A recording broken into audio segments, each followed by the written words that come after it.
Hey, how's it going, guys? My name is Jackie Fish and welcome back to some more Total War Rise of Mordor. Today we are diving in with a pretty epic 2 vs 2. We have a force from Dunland supplied and armed from the places of Isengard, and they're going to be going up an army of Rohan. They have decided to ride out and meet this ever-growing threat, and hopefully it will be a very, very exciting battle. So let's go ahead and take a look at the armies really quickly. Over on this left-hand side, we do have the forces of Dunland. On their left flank, they do have 2 units of these Marauder cavalrymen. Behind that, we have some skirmishers. Always love seeing kind of like a lighter unit moving along with the cavalry. Behind that, we have the Blood Avengers, the heavy shock infantry, obviously, as you can see as well, supplied with weapons and arms from the forges of Isengard itself. In front of that, we do have some more Dunland swordsmen, and then finally in the front lines, we have some Eldar archers, and I believe some other weaker ones as well scattered in there, with 2 more units of champion riders. So the cavalry of Dunland is actually pretty decent. Obviously, it's not going to go up against Swan Knights or the forces of Rohan, but it's still actually pretty good, obviously, with its extra armor and its well-crafted weapons from Isengard itself, which is definitely going to be a thorn in the side at least. But obviously, where they're going to really succeed in this battle is going to be these Blood Avengers, and their archers are actually really, really good as well. So it's going to kind of make up the rest of their line. More Dunland swordsmen supported by tribal hunters, and then Blood Avengers with some more cavalry over on this flank. Then over on the extreme flank, and we can actually go in slow-mo whilst we go ahead and check out what Rohan are bringing. We have 3 units of these Riders of Rohan. Again, these are like the medium tier units, but these are still pretty good. They can take on most enemy cavalry, and it's only going to be the upper tiers that are going to really be kind of pushing them to their limits. We then also have an Erling men-at-arms unit, so a very, very sturdy spear unit, obviously supporting that cavalry as best as they can. We have a unit of Theoden's riders right here, and again, you can see him and his custom model. I love that they're adding in custom models to the game. It's going to really kind of bring alive some of these more scenario-driven battles. We then also have some yeomen of the Mark, which are actually a fairly decent archer unit, and then we also have a line of these sword thanes. These are the only swordsmen Rohan actually get access to, is 4 units of these sword thanes, so they don't really have a huge kind of selection when it does come to that melee infantry. They have a few more axemen variants and a fair amount of spear variants as well, but obviously the whole playstyle of Rohan is that kind of hold the enemy in place with spears and smash them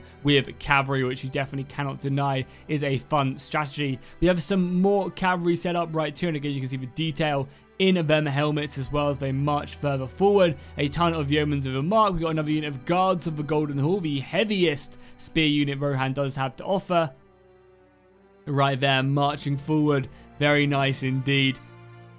Yeah, goddamn, that is a fairly scary unit of cavalry in the distance as well right there. Yeah, definitely not a unit that you're going to really want to be messing around with too much.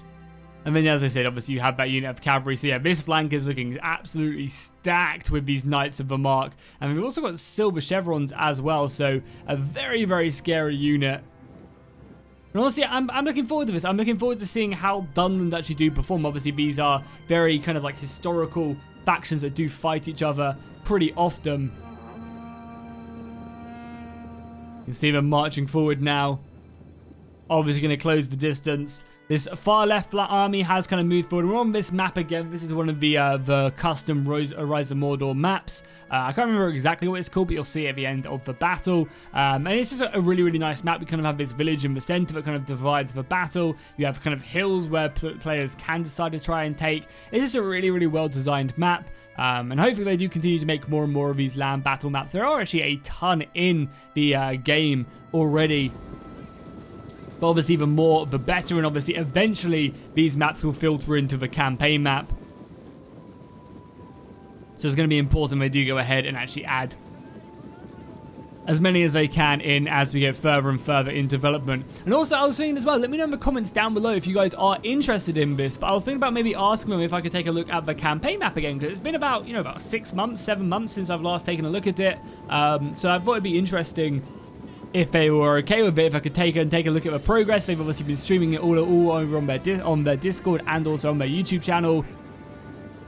on the campaign map, I'm sure has come a long way. So it'd be interesting to dive in and actually take a look at that. So right now, the forces on the right-hand side are a little bit slower, a little bit more delayed. And I'm always surprised that you never do see any of the players kind of really commit in here and try and like 2v1. I feel like when one force is really delayed, it's just prime opportunity to dive in and yeah, try and get as much damage in as possible. A lot of archers coming in from the yeomen, and it does seem like Dunland are trying their best to get just kind of like close the distance as quickly as possible, which I think is a great idea. The sooner they can just smash into that battle line, the sooner they can, you know, really pin down the enemy infantry. They can get them blood avengers in and do some serious work. Obviously, you're seeing all the arrow fire flying in, trying to kill this shock infantry and actually doing a pretty good job of it. The cavalry is moving around the flanks, looking to get themselves stuck in, and yeah, charging down them yeomen as quickly as possible. There you go. The swords are now clashing in against the men of Rohan.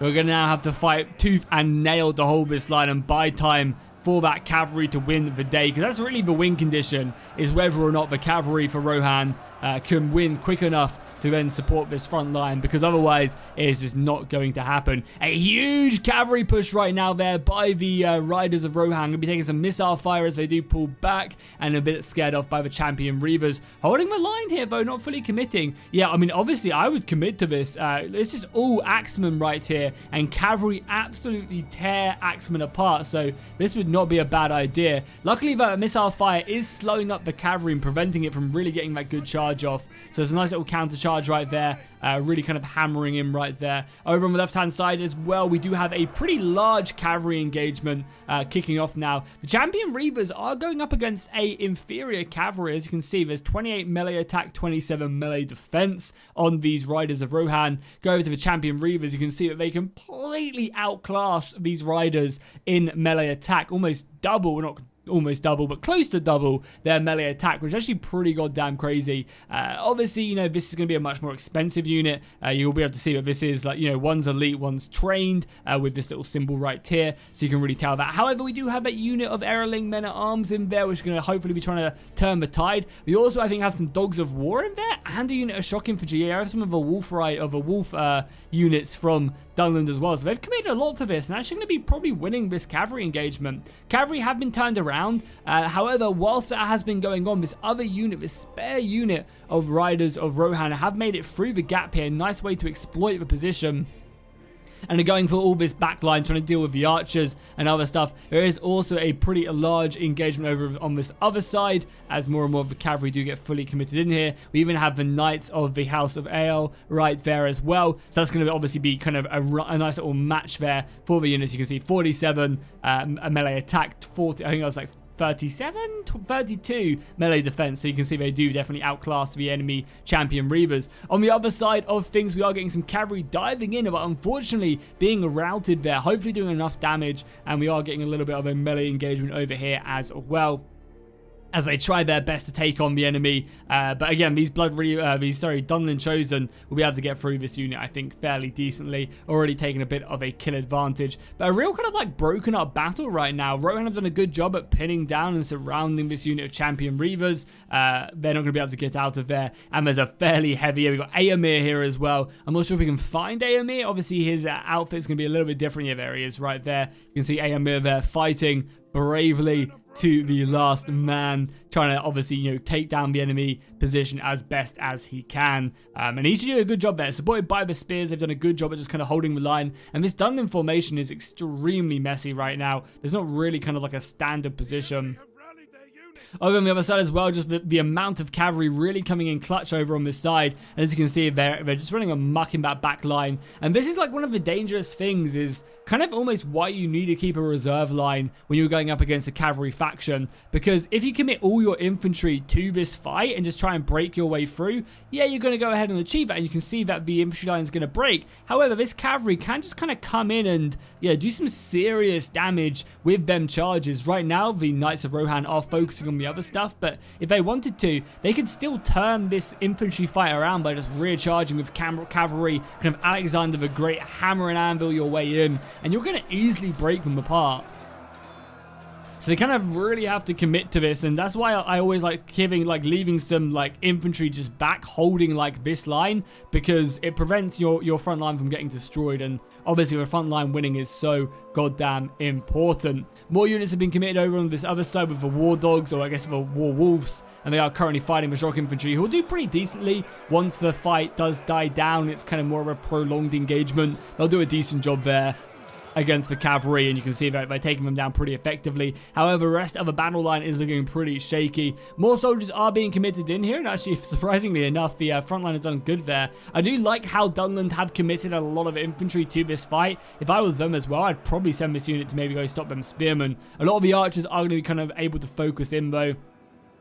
And that's going to be one of the strengths of Rohan on the battlefield as well, is that they can keep these archers alive, because you're never really going to be outmatched by cavalry, so I feel that you can always keep these archers alive. However, saying that, champion reavers have found their way through, and that was not the unit I wanted to jump to, so unfortunately we missed that charge, and actually not that of an impactful charge.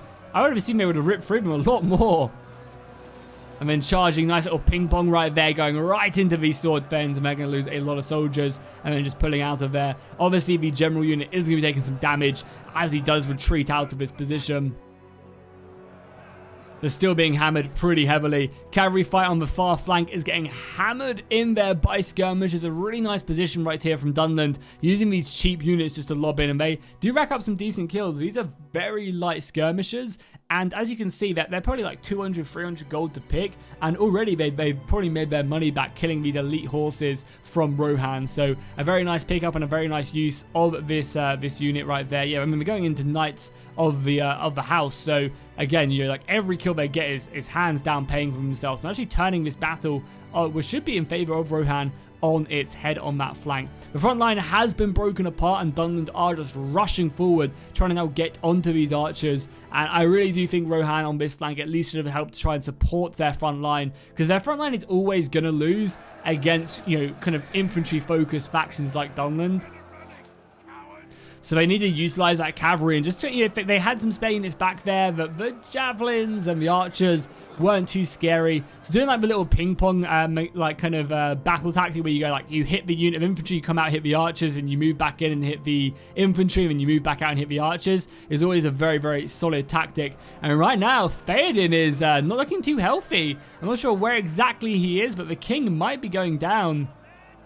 I mean, there's not many of his horses left, and yeah, there you go. Theoden is currently running from the battlefield. Obviously, he's going to rally back as Theoden tells his bodyguard to get back in the battle, but still pretty scary. I think Theoden is not long for this world. Dunland looking pretty good to actually take this battle, able to really pin down Rohan and kind of really reduce their mobility, which is obviously one of the strengths of the faction. And because Rohan went with quantity of riders, or at least on this flank, instead of that quality, the champion reavers are standing up and winning these fights 1v1. And as I said, I think it was just, if you're going to go for mass cavalry, then you really do need to make it so that you can get in there and help the other fights, you know, help them infantry engagements is really, really important. Over on this side as well, this has been such a weird engagement. Luckily, finally more reinforcements have come over, and you've seen the quality of these Knights of the Mark. They've been able to kind of, you know, fight in a similar situation, but on that other flank, and come out on top, which is obviously paying them dividends. Now they can now utilize that cavalry. As well as that, I guess there was not as much aggression coming in here. Oh, but we do have 2 units of cavalry who I guess have moved down this channel, killed whatever they were killing, probably that unit right here, and now are about to come flying into these missiles. And these are expensive archers as well. These are the top tier archers of Dunland, so the ability that oh my god, they're standing still. Come on, the micro, Aemir is getting hammered. Come on, realize. Oh no, this is not good. The archers are able to really get in, and they're doing some serious damage right now. Oh, the poor Miss Micro there is huge.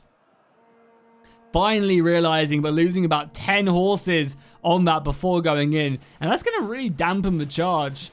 Because as you can see, these volleys coming in, and they're going to be able to actually rout any. Oh my god, Aemir has fallen. And it just goes to show in these battles, like a little bit of a Miss Micro, and that could definitely cost you massively. Like, that could be the battle right now. Keeping these archers alive, you know, it's not like these, 10 horses are going to be able to rout 3 units of elite archers, and you can see they're going to quite close to routing them right now. And I think because of that, the battle is going to be in favor of Dunland. They've been able to rack up the flanks and actually are able to push in. And this really goes to show, like, you know, Rohan aren't this unstoppable force just because they've got really good cavalry. Dunland were able to get stuck in. They were able to pin down Rohan's cavalry. And, you know, and the infantry on this flank, you know, it held. It did its job. So, overall, really impressive. And this was a good way of just showing that if you can pin down Rohan's cavalry and win the infantry engagement and prevent that cavalry from hammering and ambling you in the back, you actually end up in a very good spot. And, yeah, unfortunately, the Mark and the Westfold is going to be burning tonight as the forces of these tribes move in, burn, pillage, and says asunder the lands. Yeah, you can see the cavalry coming in, clearing up this battle. So actually a pretty decisive victory in the end. 1,500 men left remaining in the end right there. So yeah, pretty impressive to take that victory. Good, massive GG to the players there, and obviously a big thank you for them to send in this replay. I really do appreciate it. And obviously, as you can see, the Dunland Chosen doing really good, and also, you know, the Blood Avengers 200-300 kills, super impressive as well. And even these War Dogs did decently. I always love seeing War Dogs being brought in, especially against a cavalry faction like Rohan. That's always pretty good. So if you take a look at the other factions as well, you can see, again, it's going to be their shock infantry. Rohan don't really have a way of dealing it besides just straight up charging it head on with cavalry. That's obviously their way of taking them down.